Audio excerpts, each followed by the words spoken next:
Hello, everyone. Sorry for the late start. This I had to take care of a couple of things before I got started. All right. So how is everybody doing today? It's fine Wednesday afternoon. Colin says Darren Waller has been ruled out for tomorrow. Another Chris Greer masterclass, everybody.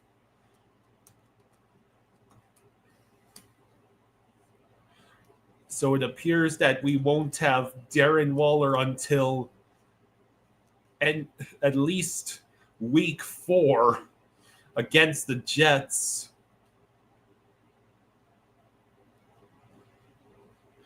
Because it was such a brilliant idea to sign a guy who had been retired from the NFL for a whole year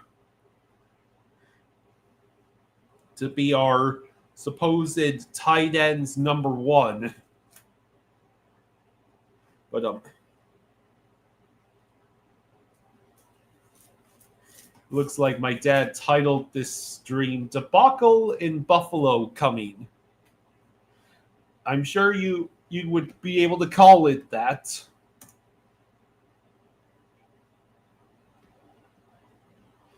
I guess we should talk about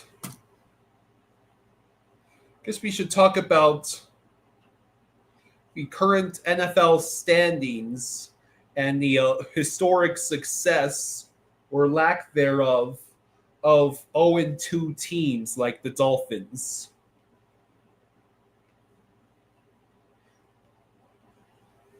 In the past decade,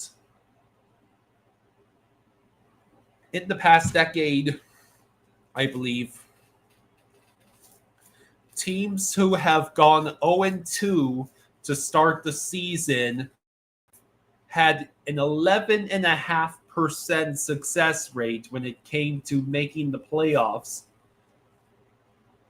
Most notably, teams like the Texans. The Texans have started 0-2 multiple times over that stretch and have managed to make the playoffs. So we've got many 0-2 teams this year.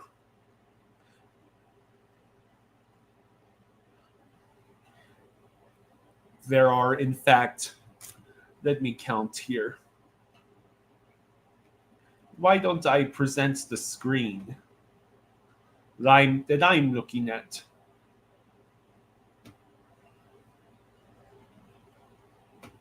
There we go. So that's what? 1, 2, 3, 4, 5, 6, 7, 8, 9, 10 teams. 10 teams. Over a quarter of the league is 0-2 right now. So I guess we should talk a bit about which of these 0-2 teams are most likely to rebound from the slow start and make the playoffs. And conveniently, the highest of the 0-2 teams in the standings are the 2 teams that I think are most likely to rebound from the 0-2 start and make the playoffs. And that's the Kansas City Chiefs and the Houston Texans. It takes more than a couple of losses in a row for me to believe that the Kansas City Chiefs' devil magic and ability to steal victory from the jaws of defeat in any given week are truly over. And as for the Houston Texans, their division, at least up until recently, had been so weak that the Texans were going to be division winners by default But with the shocking 2-0 start for the Indianapolis Colts, the Texans have serious issues to contend with in terms of CJ Stroud clearly regressing from his rookie season a couple of years ago, and the offensive line being hot garbage.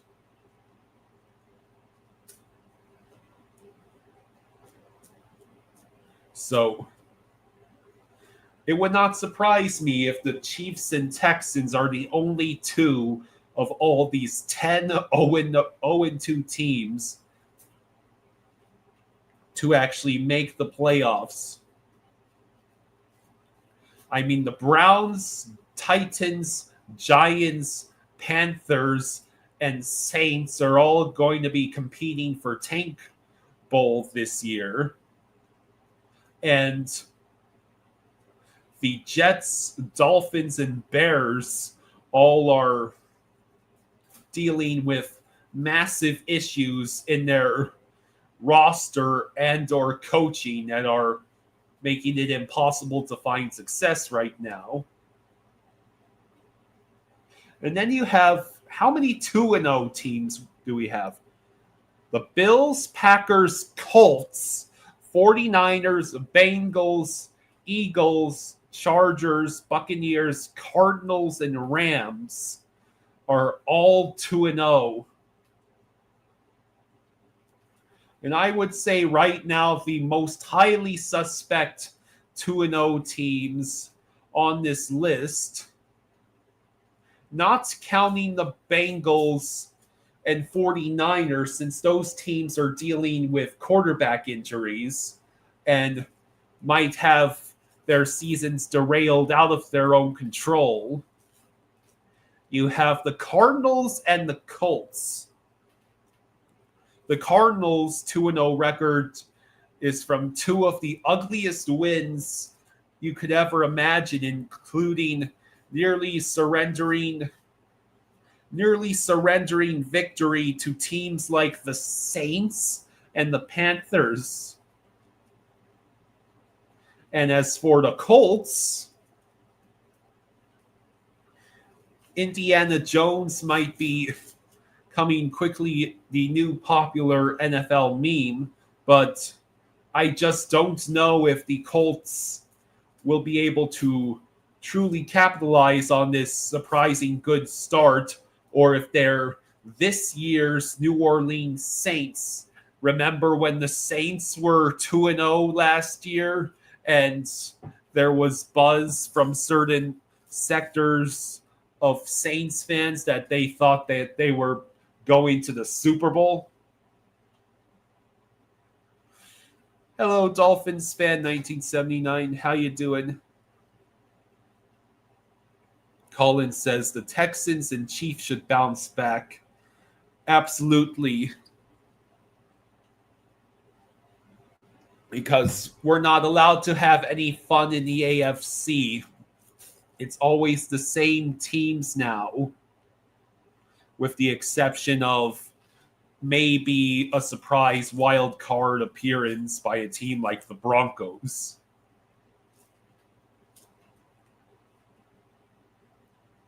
I think the early Super Bowl favorites for the NFL have to be the Bills and especially the Packers.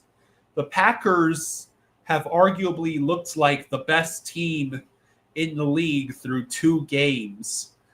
A resounding victory against the Lions and an equally resounding victory against the Commanders, both playoff teams in the NFC. The Lions proved that their Week 1 loss to the Packers was merely the result of Week 1 jitters and playing a really good defense.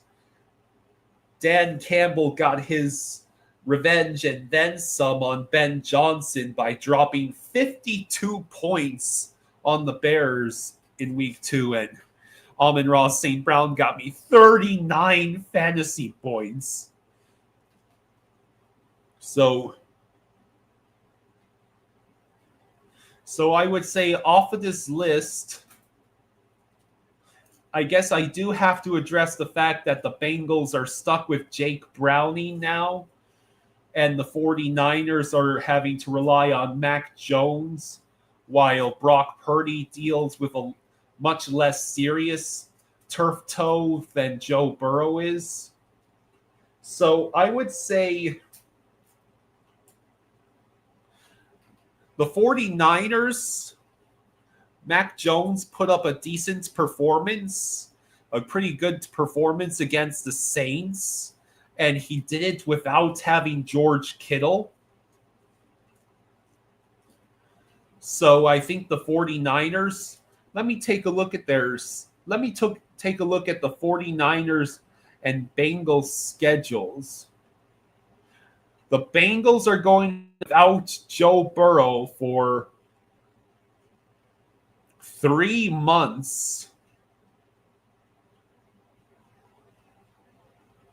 So if it's September, October, yeah, Burrow might not be back until at the earliest the game at Miami on December 21st or around that time.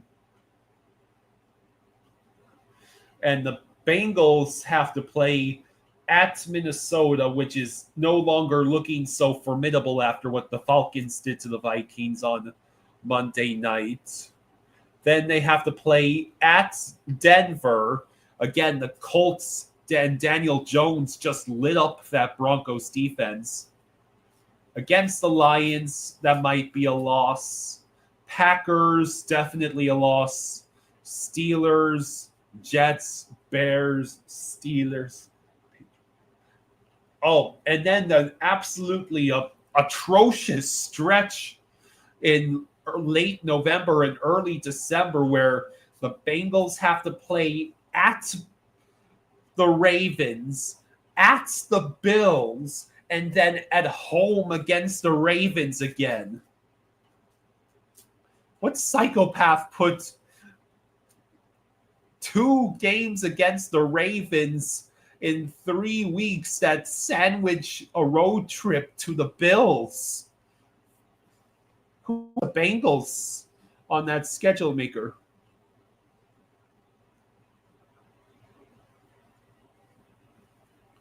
And Brock Purdy, remind me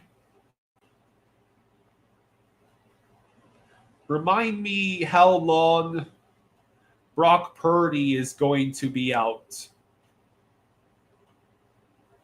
Isn't it like what was it, 2 to 4 weeks? Austin says Joe Burrow will return against the Ravens December 14th. Austin says, why do people think the Dolphins will get blown out? This is the Dolphins. They make it close. Well, last season, week 2, we played at Buffalo and got blown out. And then I believe it was week 6 or 7 we played against the Bills at home, and that was a close game. So my point is either one could happen tomorrow night.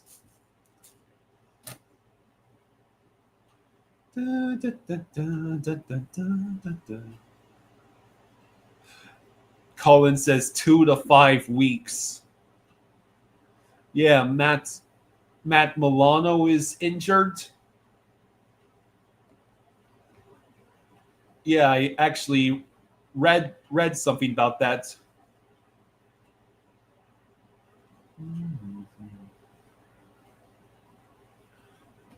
It said that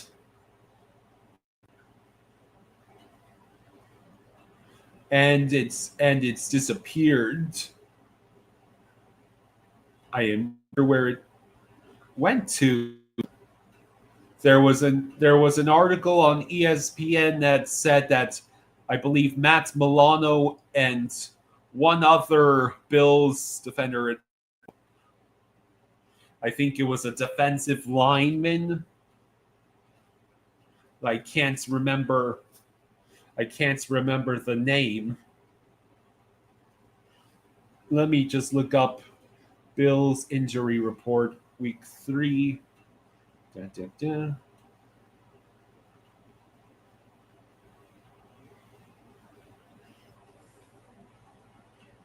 So it's Matt Milano and Ed Oliver have both been ruled out for the game on Thursday night. Shaq Thompson, Cam Lewis, and Teron Johnson are also questionable.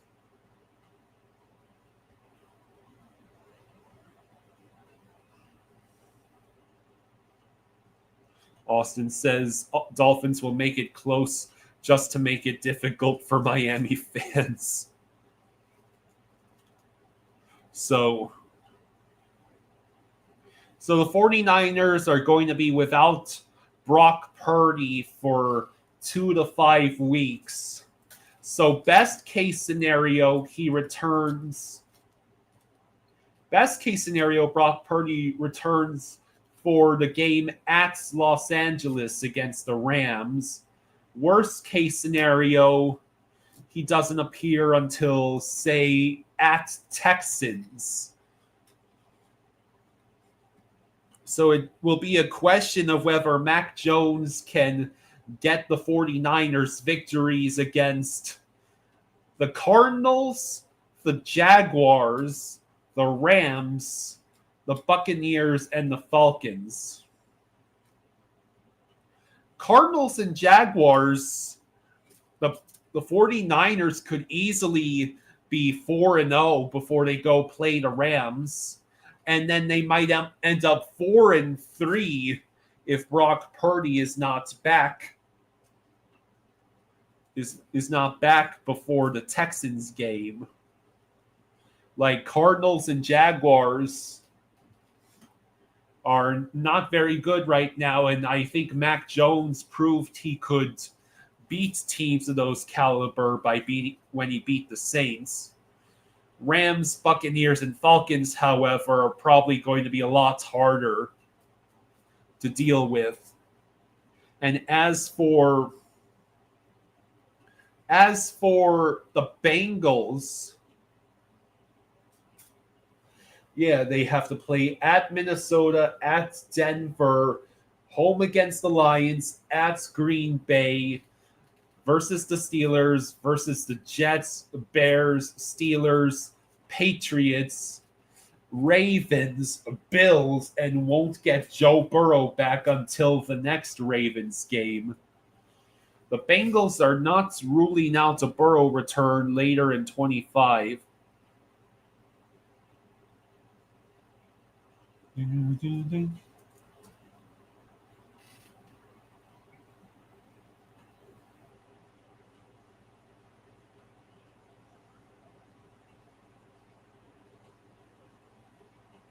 Austin says Cardinals might win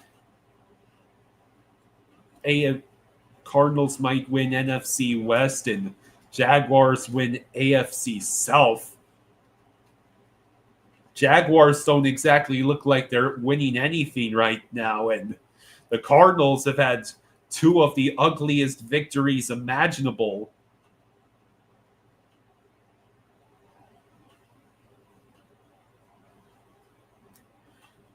In fact, the Cardinals are one of the 2-0 teams right now that I think are going to miss the playoffs because the 49ers, Seahawks, and Rams they all present unique challenges, and I think it is very easy for one of them to end up with the division. Austin thinks Cardinals won't win the West, but will beat the 49ers. Well, it would be probably their 3rd ugly win in a row, seen as Mac Jones just beat the Saints a team that the Cardinals also beat.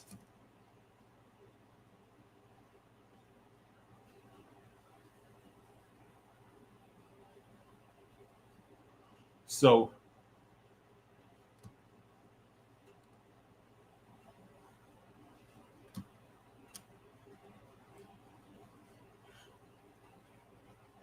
I'll go ahead and switch over to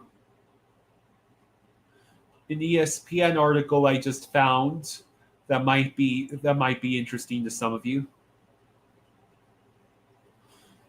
It's called Evaluating Surprise Trends for 32 NFL Teams.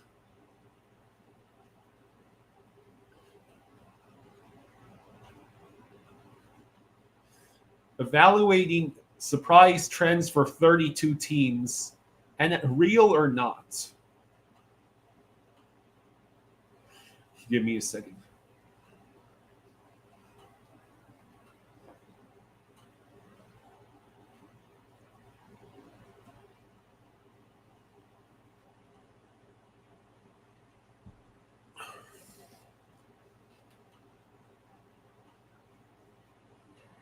Um, Austin, it right now it's looking like the Colts are actually the best team in the AFC South right now.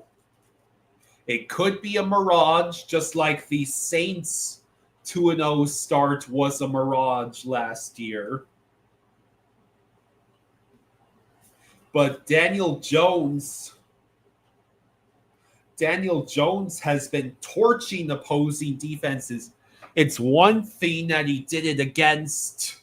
He did it against a reeling Dolphins team, but then he turned around and torched the Denver Broncos, a team that's supposed to have one of the best defenses in the league. Right now, it's looking like Packers far and away have the best defense in the league now. It's almost like they were gifted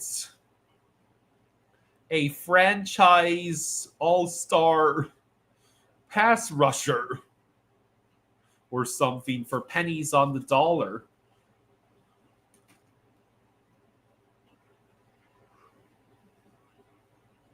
So these are 32 trends, surprise trends for 32 NFL teams, and I'll put in my 2 cents. But early surprise, the Bills leads the league in rushing attempts. The verdict, real to an extent.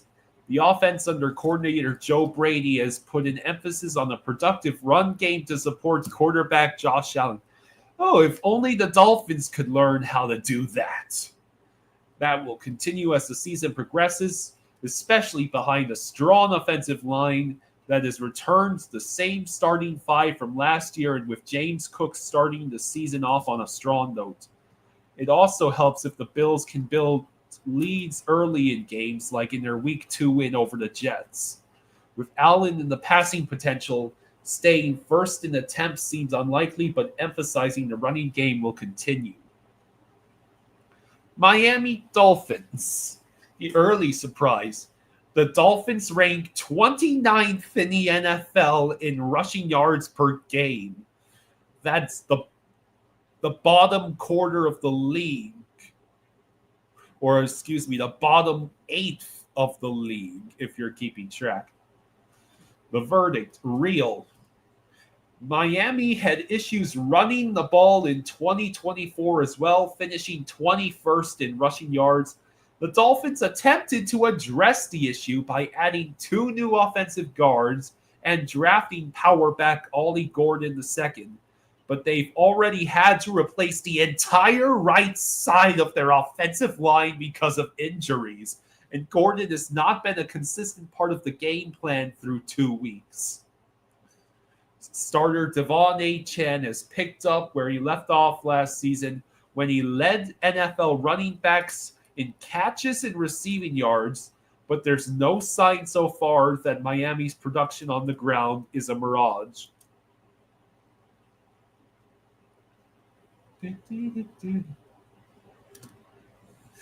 Dolphins fans at 1979 says, "What if the Dolphins win? I have seen something like that happen, then lose to the Jets." Oh God, no. That would be like the worst case scenario I could think of, because beating the Bills, I think, is going to give McDaniel and Greer some semblance of job security through the next several weeks. But losing to the Jets afterwards would be heartbreaking. If we were to actually beat the Bills and then lose to the Jets, to still fall to a 1-3 record and 1-2 in our own division, like, I am begging the Dolphins at this point to not find ways to keep digging further than from rock bottom. The way this season has started is just about as close to rock bottom as you can get. And we've already lost one of our divisional matchups to a team that we used to routinely own in South Florida.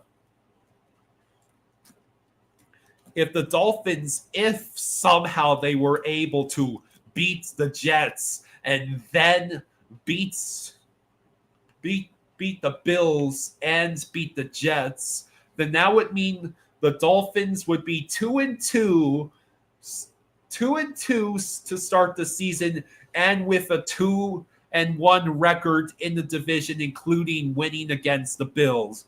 That would not be ground zero. Colin says, "How would the Bills lose that game with how bad the Finns' defense is?" Yeah, that's a pretty good point. I wish the Dolphins would win the coin toss to start the game, because the Dolphins' defense is so atrocious right now that they keep surrendering the points on those opening drives, and it keeps making the Dolphins start from behind.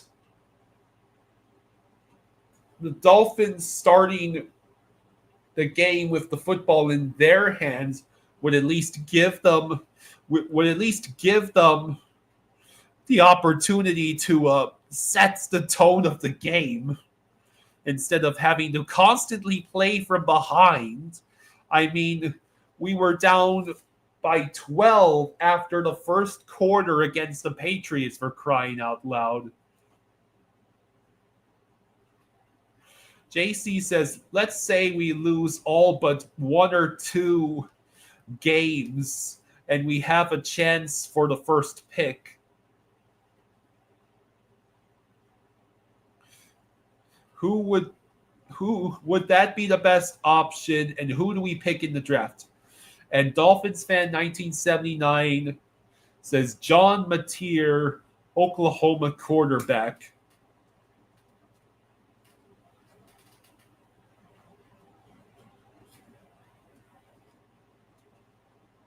Colin says, "When this next rebuild starts, they need to build up the offensive line and defense before focusing on skill positions on offense, in my opinion, at least." Well, yeah, that was sort of that's the whole reason that Greer honestly should have been canned years ago. Because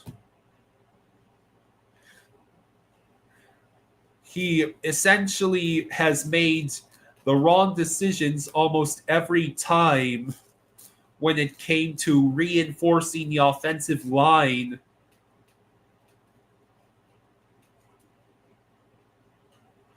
And also our defense, Vic Fangio stayed all of 1 year with us before he ditched he ditched the organization and went back to Philly.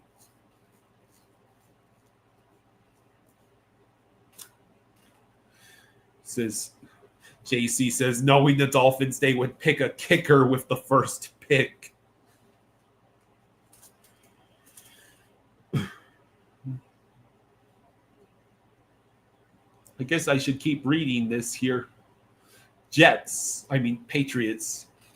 The early surprise, the Patriots are averaging 10.5 accepted penalties per game. Mirage, the verdict. New England was called for 12 accepted penalties for 75 yards in its win over the Dolphins, which came after getting flagged for 9 accepted penalties for 70 yards in the season-opening loss. The Patriots haven't reflected the buttoned-up team one would expect with Mike Vrabel at the helm.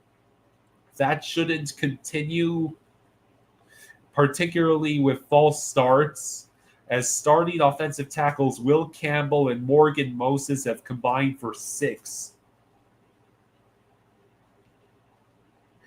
The Jets, the early surprise. The Jets ranked 21st in yards allowed, 30th in points allowed. The verdict, Mirage, they're not this bad on defense. They have 14 holdovers from a defense that finished 4th in yards allowed, so you know there's talent. They have former All-Pros on 3 levels, Quincy Williams, and Sauce Gardner. Part of the problem is they're still learning a new defense, a hybrid system that blends schemes used by Coach Aaron Glenn and defensive coordinator Steve Wilks. Shoddy tackling isn't helping matters.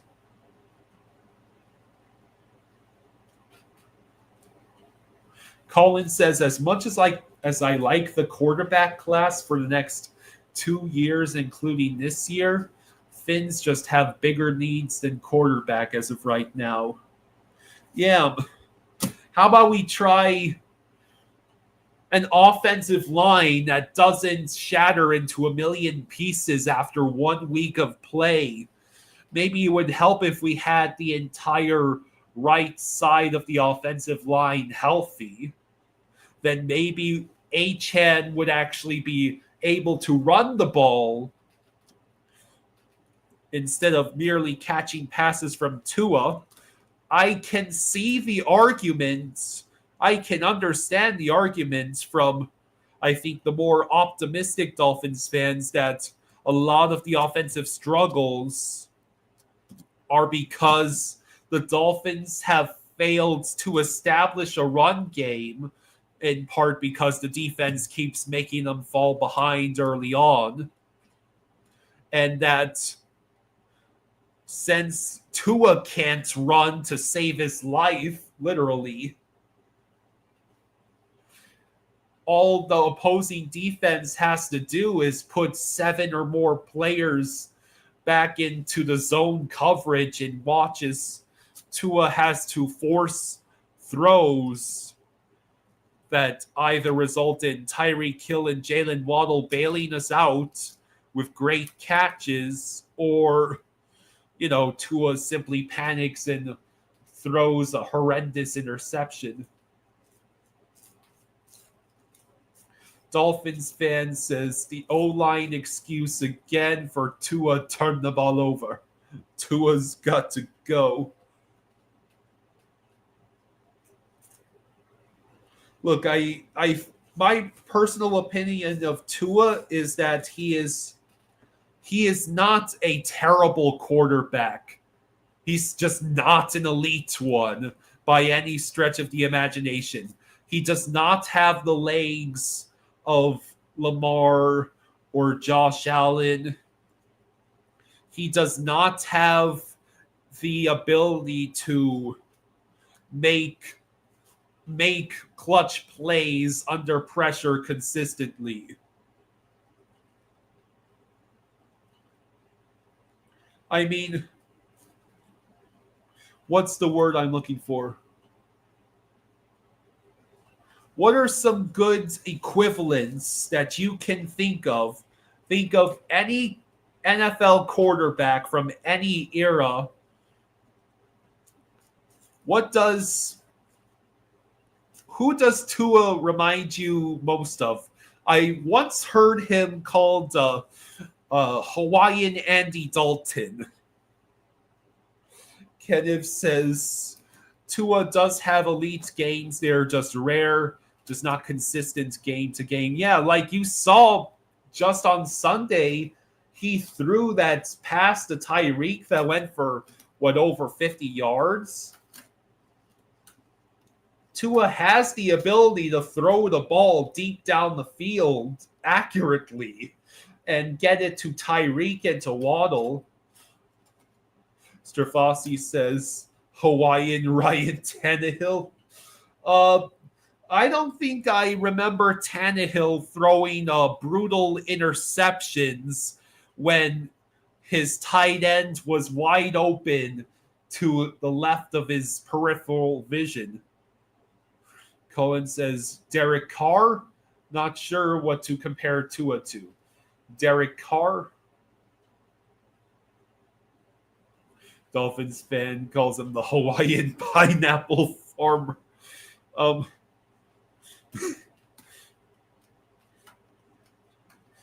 I dare you to say that to a native Hawaiian.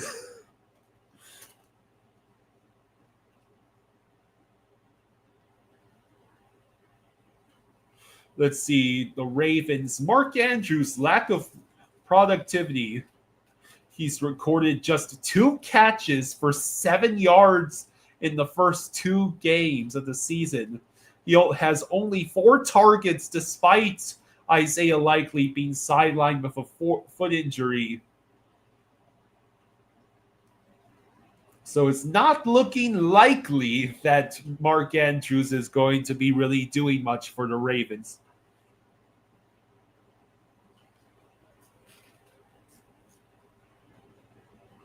Bengals, the early surprise. The Bengals can't run the ball. After Monday's games, the Bengals dropped to last in the league in yards per rushing attempt, 2.4. Cincinnati had high hopes for running back Chase Brown entering the season. Zach Taylor said there were a few yards left on the table in a Week 2 win against the Jaguars. With Jake Browning now at quarterback, there's a chance the offense could find a bit more balance, which could lead to increased rushing efficiency from Brown.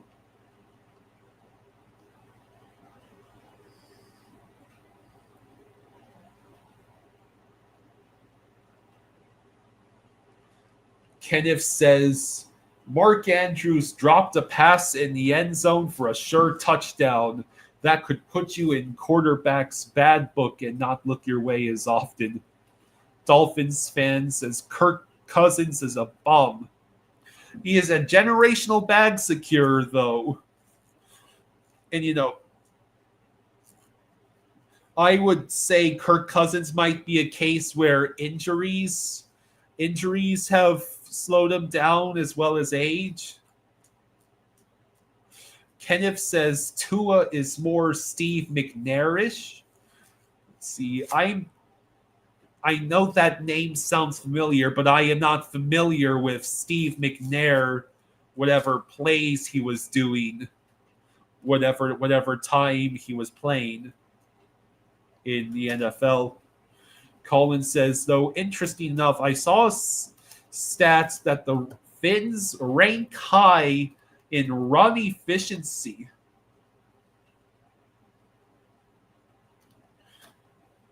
That's interesting. I thought the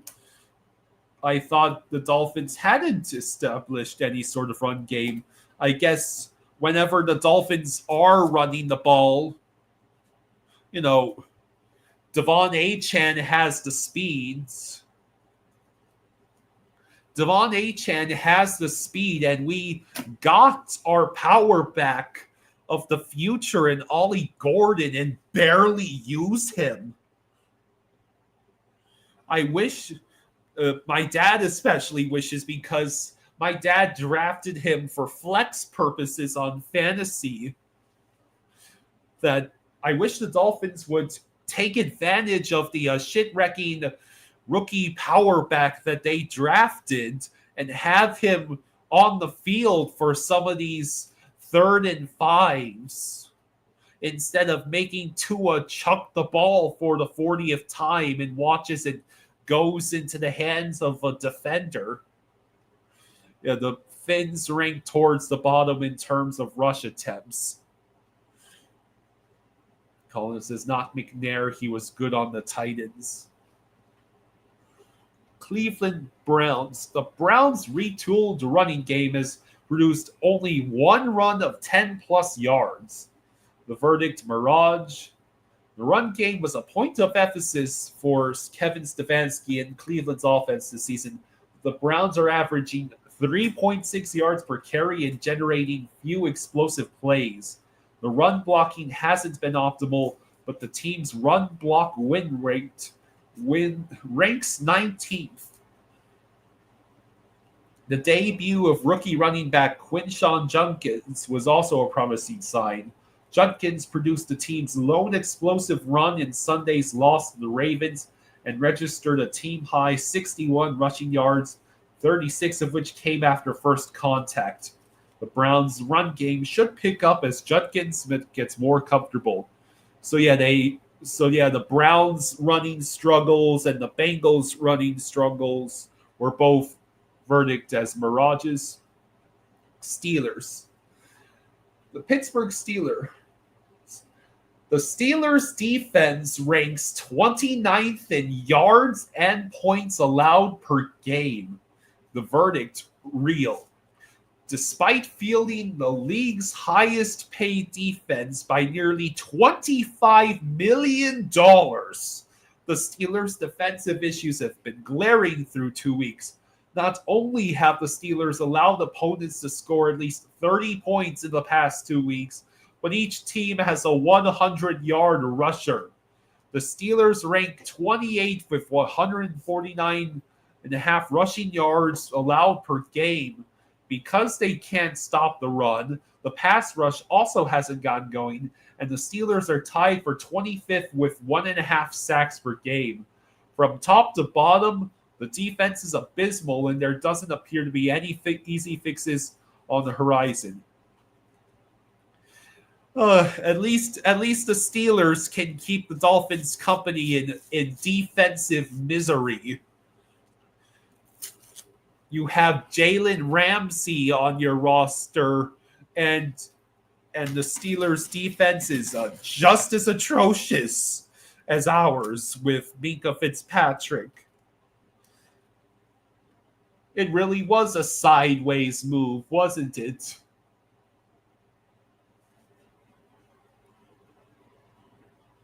Strafossi says they are 4th in yards per carry, the Dolphins. Yeah, that sounds about right. I mean, we have Achane and Ollie Gordon.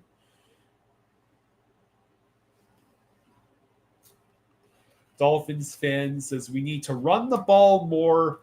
Splits carrying between Achane and Gordon would give us a good chance to win. Yeah.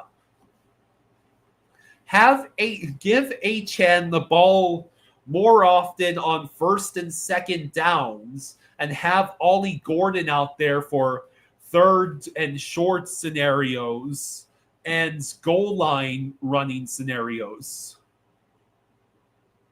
Kenneth says Cleveland would be an okay team if they didn't choke on every single play. That would be a clutch play.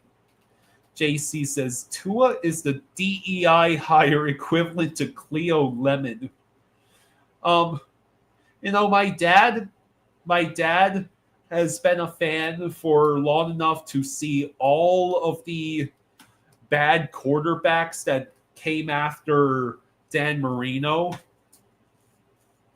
I would have to ask him if he thinks Tua truly is Cleo Lemon levels of bad. At least that got a good laugh out of Dolphins fan 1979. I think the best quarterback I got to watch growing up on the Dolphins, Chad Pennington, before his body got destroyed again.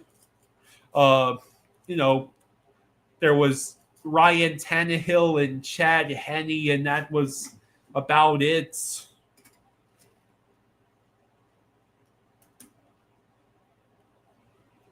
I think we had stopped. Dad and I had stopped watching the Dolphins for a bit during those Jay Cutler and Ryan Fitzpatrick years.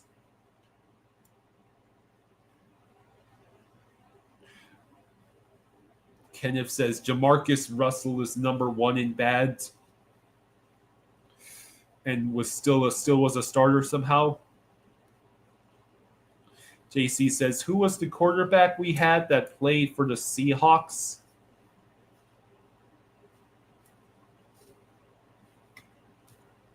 Who remembers Jay Fielder? I'll give you a name from the past. Tyler Thigpen. Do you remember Tyler Thigpen?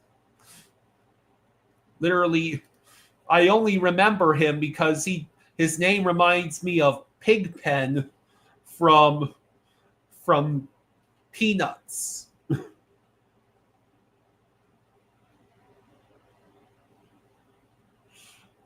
He was a Dolphin. He was traded to the Dolphins on September 29th, 2009, and he was the quarterback that took over after Chad Pennington suffered the season-ending shoulder injury.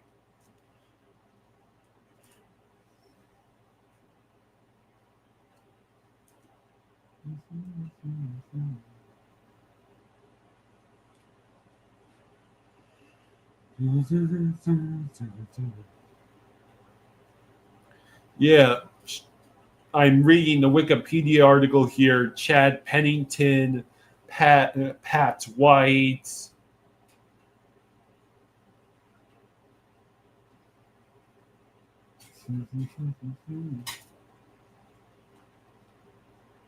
It was that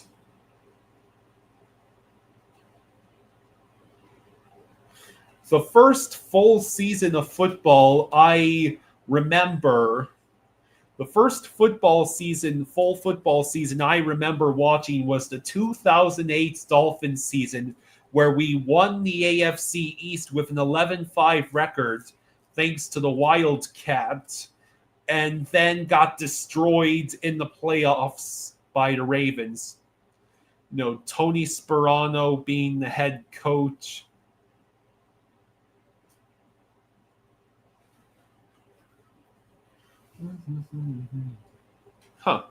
Apparently, Todd Bowles was our assistant head coach in this time. I did not know that. Okay, AFC South. Houston Texans, early surprise. The CJ Stroud's high pressure rate. The verdict, real. Stroud's line has the 9th worst pass block win rate at 55.6%, according to ESPN Analytics NFL Next Gen Stats, and that's not a mirage. It's a full malfunction from the play calling to getting pass catchers open down the field to the pass protection plan to the Texans' offensive line struggling to block and sometimes Stroud holding the ball. The Texans' season will flop if they don't get this fixed, especially with better AFC opponents coming down the pike in Kansas City, Baltimore, and Buffalo. Early surprise for the Colts. The Colts have one of the NFL's most potent offenses. The verdict, real. Indy is on the kind of offensive tear you might expect in the Peyton Manning era, scoring on its first 10 drives of the season and not punting through 2 games. No one is predicting that audacious level of consistency, but the Colts' combination of decisiveness from quarterback Daniel Jones, savvy play calling from coach Shane Steichen, and a versatile stable of offensive weapons positions them to remain a dangerous offense. The Colts ranked second in offensive expected points added, 23.6, and are tied for first in yards per play with 6.5. That really sounds like a perfect T-ball setup for this prediction to blow up in somebody's face when the Colts are revealed to be this year's New Orleans Saints. Referring to the Saints of last year, who also started 2-0 with one of the most ridiculous offenses in the NFL, and then proceeded to completely collapse.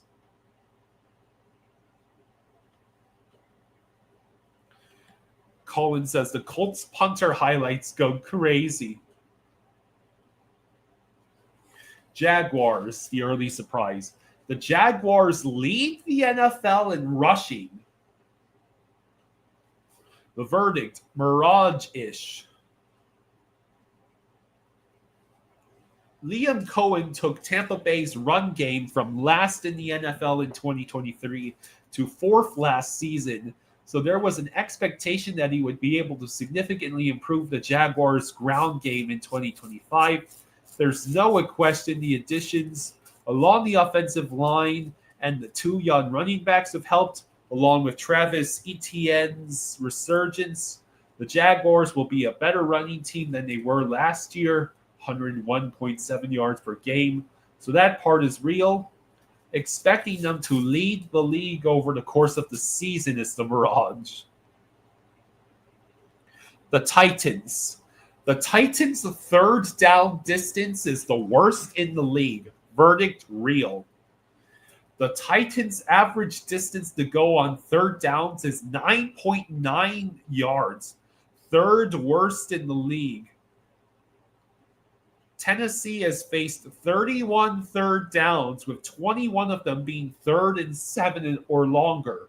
No team has had more 3rd and long situations.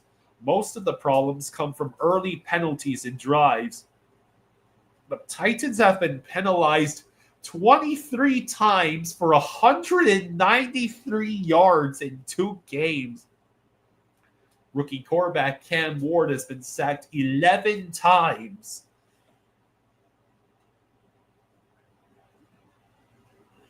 Let's see. AFC West Broncos. The early surprise. The Broncos are still tied for 28th.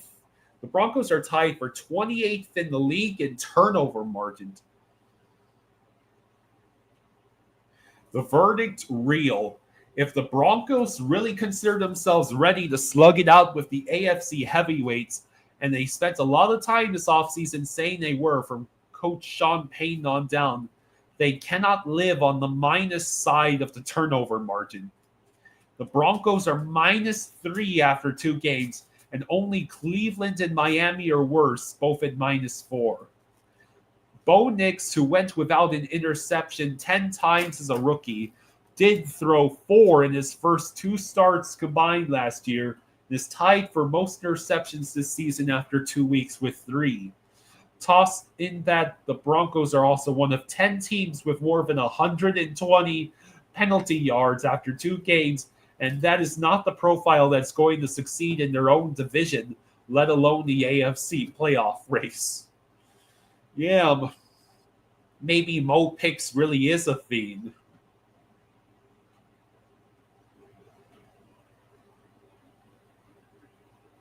Kansas City Chiefs. Patrick Mahomes leads the Chiefs in rushing. The verdict, mirage-ish. The Chiefs certainly hope it's a mirage, but Mahomes has had to scramble to give the Chiefs a legit option on the ground. Although Isaiah Pacheco is healthy, he has struggled with his limited touches. Kareem Hunt is mostly a short yardage and third down back. Still, it's wild that Mahomes is the second quarterback since 1950 to record double any other player on his team in rushing yards in each of the first 2 games of a season, joining 2020 Cam Newton.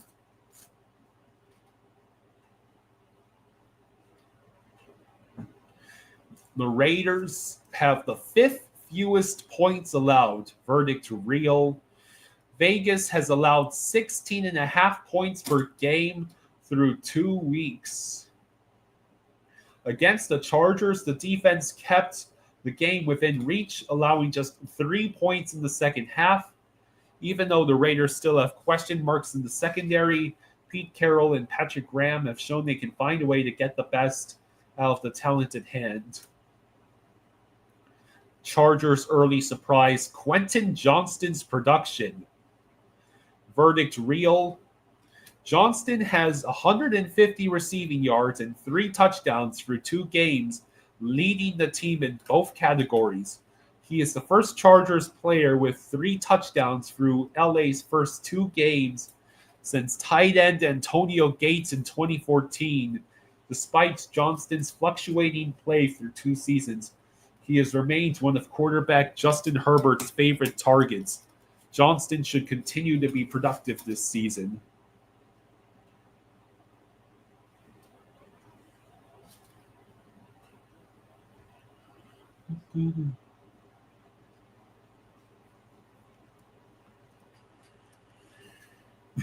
The Cowboys early surprise, 4 rushing touchdowns. Verdict real. That may not sound impressive to some folks. The Cowboys had just 6 rushing touchdowns last season. Javonte Williams has 3, the most by a Dallas running back through 2 games since Marion Barber in 2008.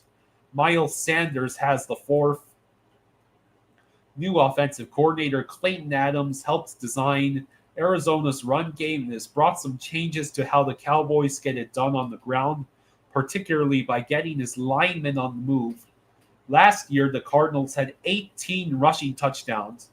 Good red zone teams run the ball into the end zone. If the Cowboys can be a threat on the ground inside the opponent's 20, it will help Dak Prescott and his pass catchers find some space too.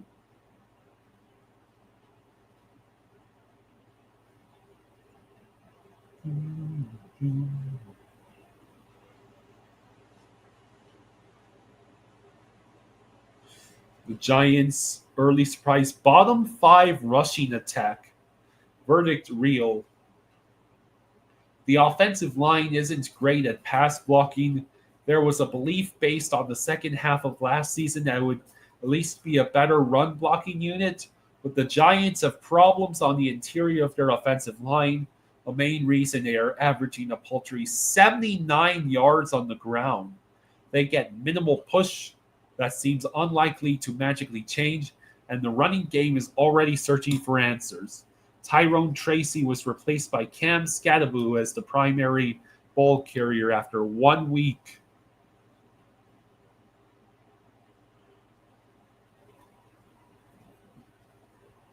The Eagles' early surprise.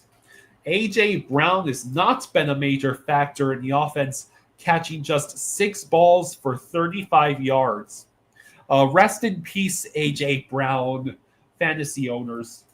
I can feel a fraction of your pain since I drafted Devonta Smith as my flex. But, I have a gajillion wide receivers, so I at least have other options to go to. The early surprise, the verdict, Mirage. Brown has had over 1,000 yards receiving in each of his 3 seasons in Philly and has gone over 1,400 yards twice. He has averaged 15.6 yards per reception over his career, compared with just 5.8 through 2 games. The Eagles' pass game is still finding its way under new OC Kevin Patullo. This is a run-oriented offense, but that hasn't stopped Brown from being productive. He missed significant time this summer with a hamstring injury. Assuming his health continues to trend in a positive direction, he should be back to filling up the stat sheet before long. The early surprise for the Commanders. Terry McLaurin is on pace for less than 700 yards. The verdict, Mirage. McLaurin has topped 1,000 yards in 5 consecutive seasons, so there's no reason to believe his production won't increase. But the slow start was somewhat expected that he missed all of training camp, in addition to OTA and minicamp, while holding out in. He's receiving a similar number of targets as he did last year, and he was getting open versus Green Bay, but the Packers' pass rush often negated chances. McLaurin is still getting open when he runs a route after lining up wide left, his usual spot. He's averaging 2.53 yards of separation compared with 2.63 last year. It's a matter of time for McLaurin.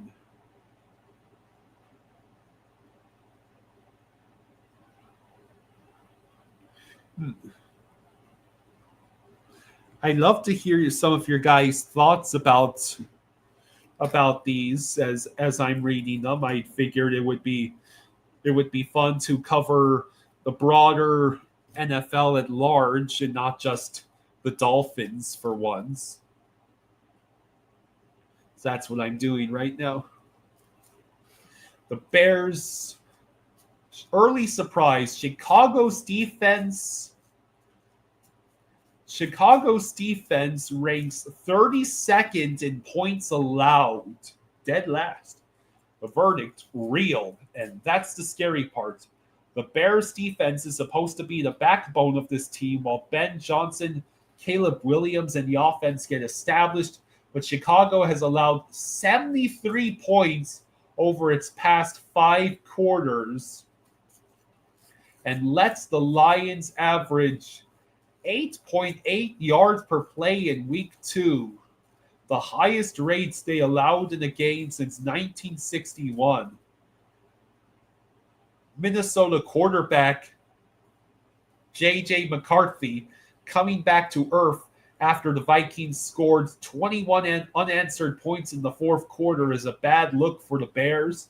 What's worse were the 52 points allowed to Detroit, the most Chicago has given up in the game since 2014.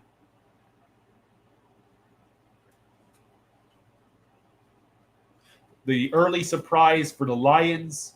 The Lions are tied for the NFL's most receiving touchdowns. The verdict real. With so many offensive playmakers returning, Lions quarterback Jared Goff could very well continue this trend. Goff and Detroit scored 5 touchdowns during the 52-21 Week 2 beatdown versus Chicago. All-Pro wide receiver Amon-Ra St. Brown scored 3 of those, but Goff will also be throwing to Jameson Williams, Isaac Tesla, Sam Laporta, and Jahmyr Gibbs this season. Detroit was able to set a franchise record by averaging 8.8 yards per play on offense against the Bears and produced a game with at least 500 total net yards, 5 passing touchdowns, and 2 rushing touchdowns for the first time in franchise history.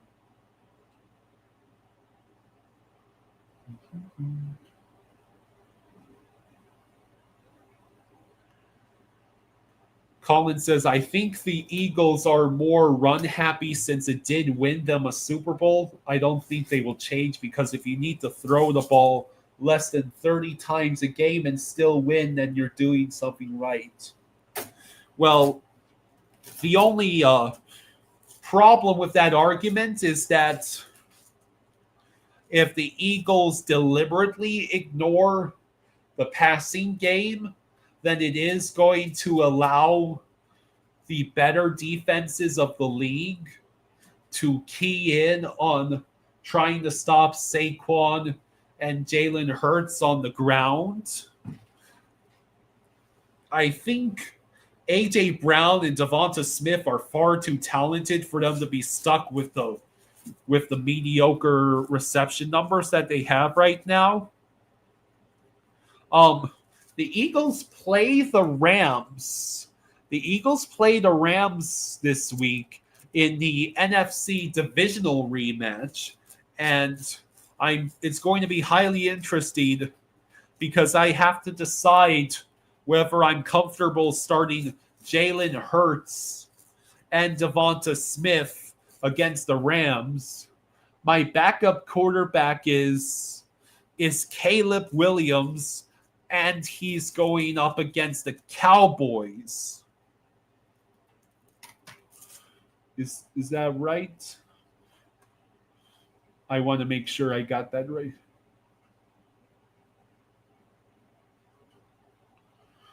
Rams, Eagles. Yeah, the Sunday afternoon game is Dallas and Chicago. And Dallas's defense has surrendered oodles of points to opposing teams. It is entirely possible that unless Jalen Hurts has a field day with rushing touchdowns, Caleb Williams might actually have the better fantasy day. And I could take advantage of the fact that Roma Dunze, I drafted Roma Dunze, and Roma Dunze has overtaken DJ Moore as wide receiver 1 in Chicago.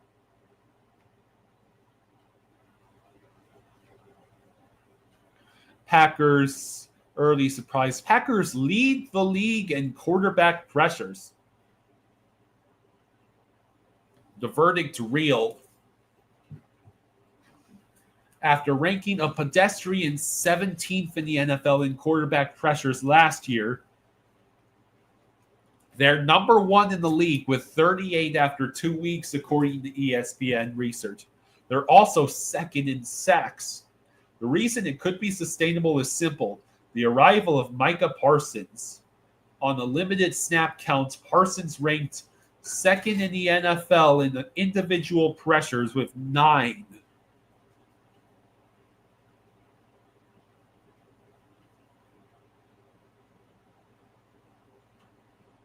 Vikings. A rough start for a revamped offensive line. The verdict real. The Vikings devoted premium assets to revamping their offensive line this offseason. Signing center Ryan Kelly and right guard Will Freeze to deals that totaled $106 million, while drafting left guard Jonathan Jackson in the first round. But the line is yet to gel, in part because of injuries, and has been a contributor to J.J. McCarthy's struggles. Kelly is the only starter who ranks among the NFL's top 60 in pass block win rate, and in the run game, the Vikings rank number 28 in the league with an average of 1.91 yards gained before contact. Kelly suffered a concussion in week 2, and that, along with Christian Darrisaw's ongoing recovery from a left knee injury in 2024, has complicated matters.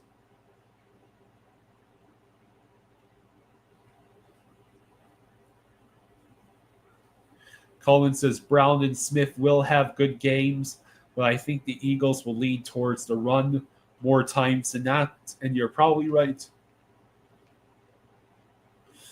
Austin is busy predicting the next few Super Bowls. He thinks the Bills, Lions, Bengals, Bills, and Browns win the next 5 Super Bowls.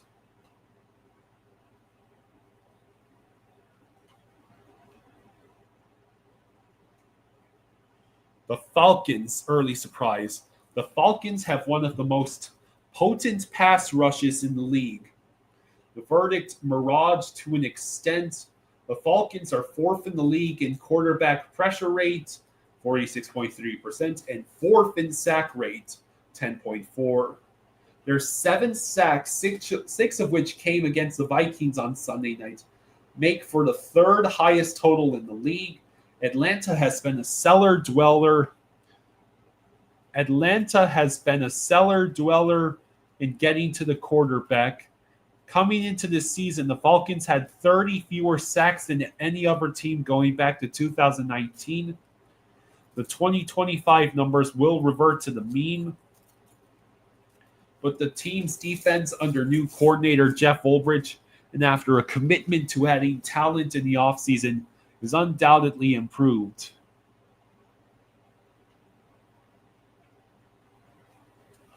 The early surprise for the Carolina Panthers, Xavier Legette's horrible start. The verdict real. The 32nd pick of the 2024 draft had one catch for -2 yards Sunday, and through 4 games has 4 catches on 15 targets for 8 yards. Dave Canales says he still believes in Legette, but is there reason to? Legette had only a 58.3% catch rate last year and worked hard during the offseason to improve that. Instead, he has gone backward and is at 26.7%. He should be in danger of being replaced. The Saints' early surprise. The Saints' defense is tied for second in the league with 8 sacks. That is a surprise. Verdict barrage. Though the Saints were able to generate some sacks in the first 2 games, 2 sacks were tackles for no gain when Kyler Murray was on the run, and 1 sack was the result of Mac Jones stumbling and falling last week. According to True Media, the Saints ranked 28th in pass rush win rate and 30th in pressures. Though things could change when Chase Young returns from injury, New Orleans likely won't stay at the top of the league in that statistic.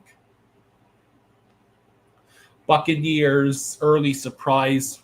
The Buccaneers 2-0 hot start. Verdict real.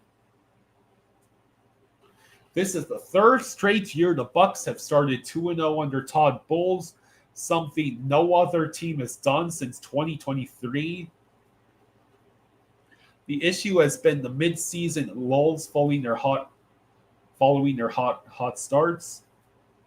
In 2024, the Buccaneers started 3-1 and then proceeded to drop 5 of 6 games before winning 6 of 7 in the end. In 2023, they started 3-1, dropped 6 of 7, and then won 5 of 6. Last year, their losing coincided with the loss of Mike Evans and Chris Godwin.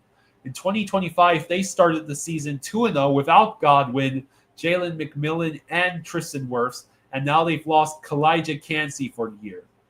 Assuming they stay healthy in other position groups, their play should elevate by mid-season, not decline. The NFC West. Cardinals early surprise. James Conner is off to a slow start. Verdict mirage. The 30-year-old Conner is coming off back-to-back 1,000-yard seasons, but has rushed for just 73 yards this season, the 39th most this season. It puts him on pace for 620.5 yards, which would be his fewest since 2019. He's bound to break out at some point, but the Cardinals' backup running back Trey Benson has been looking impressive in the limited snaps he has received thus far. Conner is a hard downfield runner with game-breaking ability. It's just a matter of time before he finds his rhythm and gets his stats up to speed.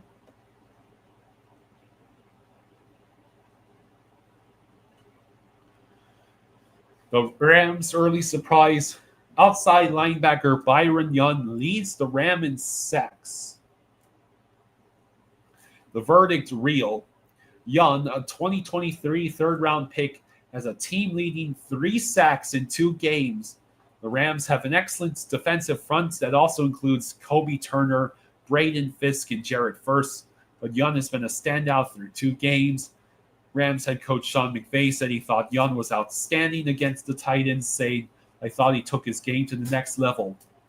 Young's 3 sacks tie him for 4th in the league this season.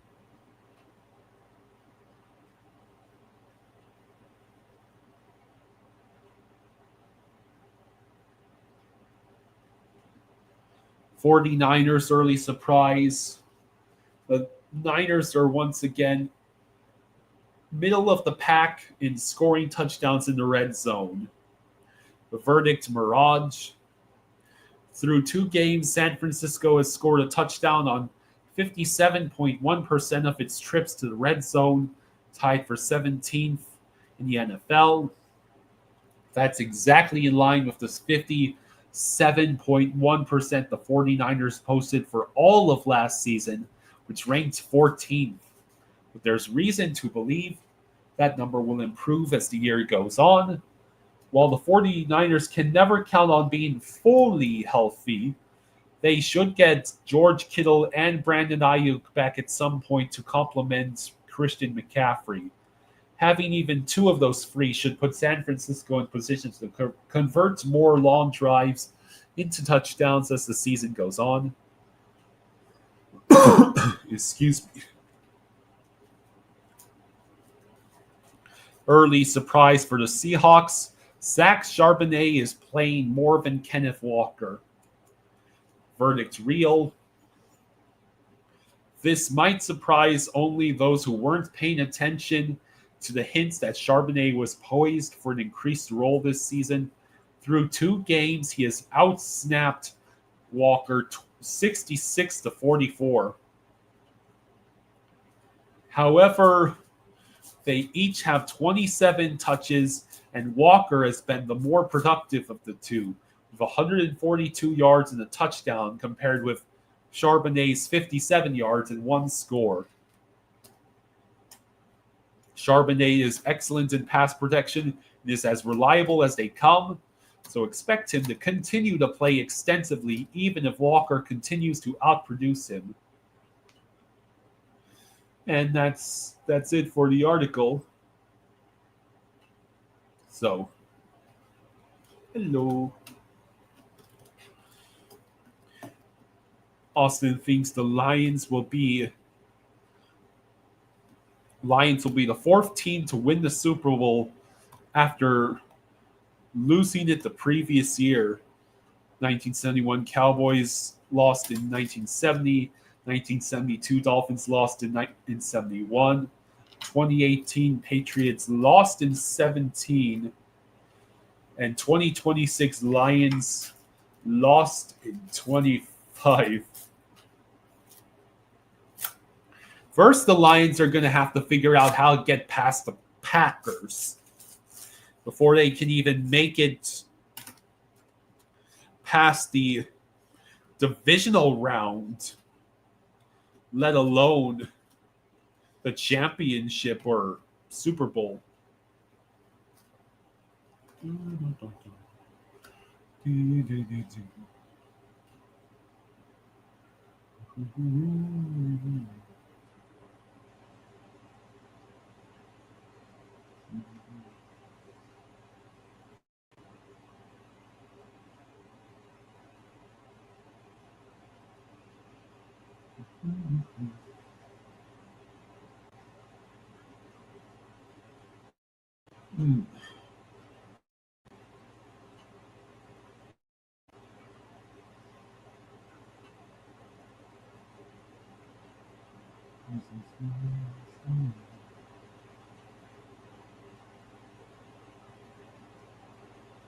So what are your predictions for week 3? I guess I haven't. I'm not entirely sure if I'll be doing the stream tomorrow. If I'm doing the afternoon stream tomorrow. If I'm doing the afternoon stream tomorrow, because Dad and I will be doing the Thursday night football stream tomorrow, and we might be busy with work tomorrow before the Dolphins game. So this might be my last chance to make weekly predictions for this week. So we got Bills and Dolphins in a sane scenario. Bills are winning by multiple scores, and it's not even close. With how the Dolphins has looked through the first 2 weeks compared to the Bills, I think the Bills fans should be highly concerned if the game against the Dolphins is anything but a slaughter of the fish. Then you have Bengals, Vikings. So this would have been a Joe Burrow versus JJ McCarthy, but now it's Jake Browning versus Carson Wentz. I'm going to give this game to the Bengals since they still have the high-powered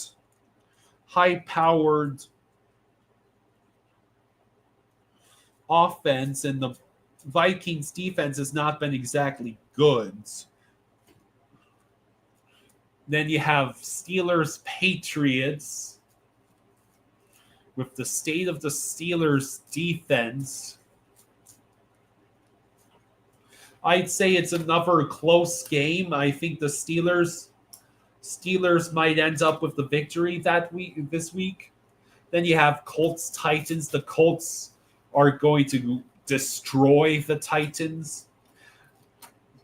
Jaguars Texans. This has got to be where CJ Stroud and the Texans get their first win of the year, right? The Jaguars are not looking that great. But that's probably going to be a down-to-the-wire game. Then you have Falcons-Panthers. I'm thinking Falcons win that.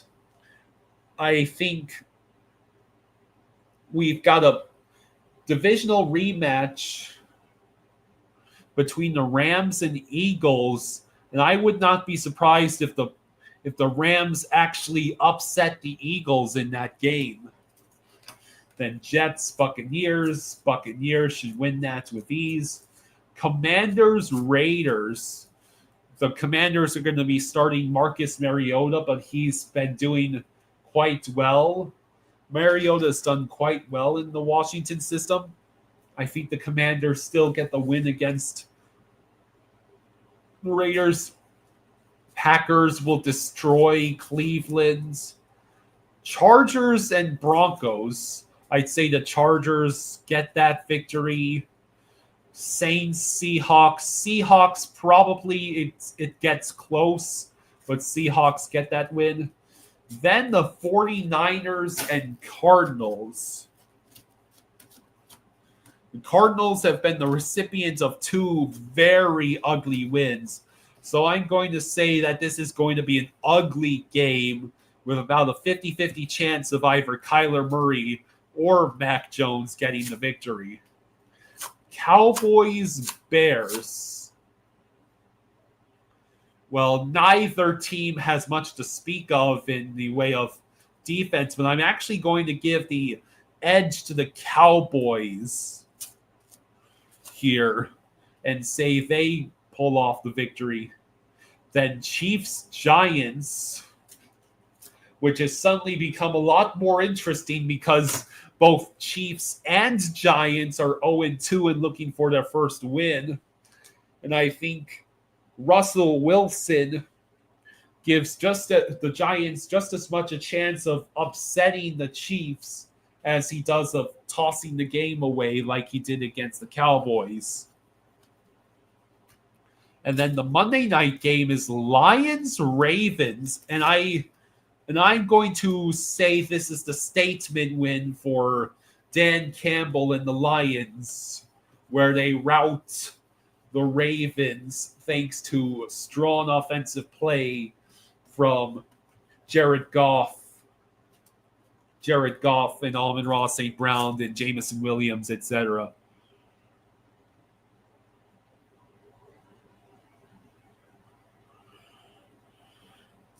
Patelron says, Kyle lives the good life. Fire. Financially independent. Retire early. Patelron says, the Monday night football game hopefully will be the marquee game. Yeah, hopefully, right?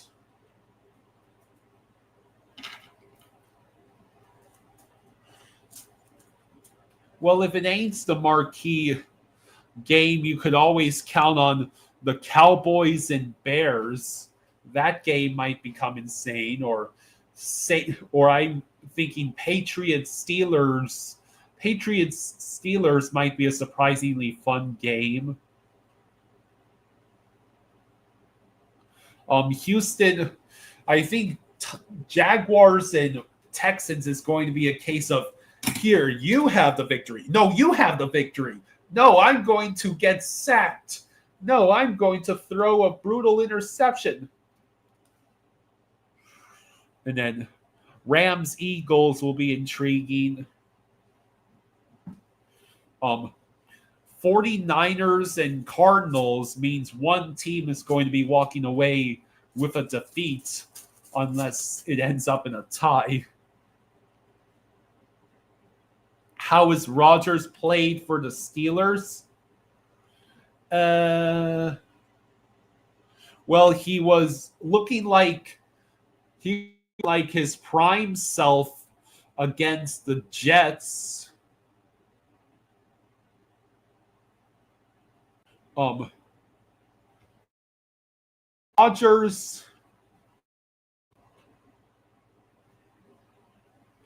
Rodgers, he had an amazing game against the Jets where he made 22 30 attempts for 244 yards and 4 touchdowns. And he had a rating of 136.7. But then he only threw 18 of 33 for 203 yards, 1 touchdown, and 2 interceptions against the Seahawks. So it is looking like that, Rodgers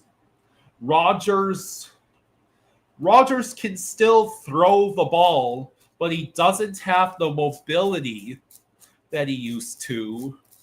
And the Steelers' offense essentially has to compensate for the fact that their quarterback is 41 and has a lot of mileage on him, including a torn ACL from just a couple years ago.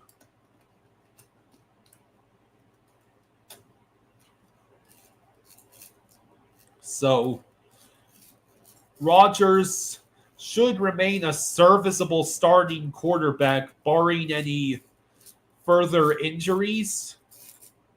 But, his best days are clearly behind him. You can't count on him to have performances like he did against the Jets all through the season.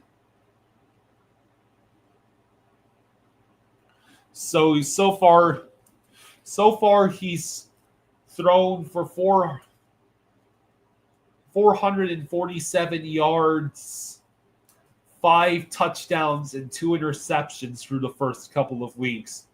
But 4 of those touchdowns came in the game against the Jets, and that Jets victory, the victory over the Jets, is looking a lot less impressive since the Bills utterly routed the Jets.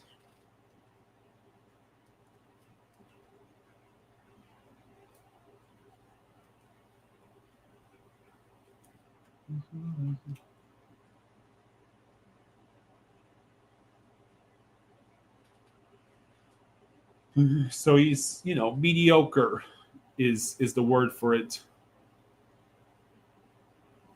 To answer your question, he's tied for 3rd in the league with 5 touchdowns. But he ranks 14th in passing yards and just 23rd in quarterback rating.